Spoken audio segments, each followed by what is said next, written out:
প্রশ্নে একটা দুশ্চরিত্রা নারী চাইলে একটা সমাজকে, একটা দেশকে বরবাদ করতে পারে, তার বস্ত্রে, তার চলাফেরায়, তার কথাবার্তায়, তার কামুক দৃষ্টিতে। কোন পুরুষের মন ঠিক থাকতে পারে? একমাত্র সাধু ব্যক্তি ছাড়া। সাধু ব্যক্তিদেরও অনেক সময় মন ভ্রষ্ট করে দিতে পারে ওই নারীর এক চাহনিতে। ওই চাহনির মধ্যে যে আগুন আছে, সেই আগুন হয়তো বন্দুকের গুলিতেও নেই বা তীর ধনুকেও নেই। হয়তো তীর ধনুক লাগলে বা গুলি লাগলে লোক বাঁচতে পারে, কিন্তু নারীর চোখের এই অগ্নিবাণ, এই কামবাণ যার উপরে পড়ে গেল, তার তো ভস্ম হওয়া নিশ্চিত।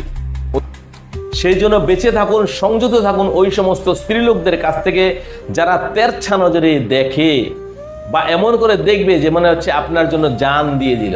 আরে জান দিল না, আপনার জান নিয়ে নেবে, আপনাকে মৃত্যুর পথে ঠেলে দেবে। আপনার শক্তি, আপনার বীর্য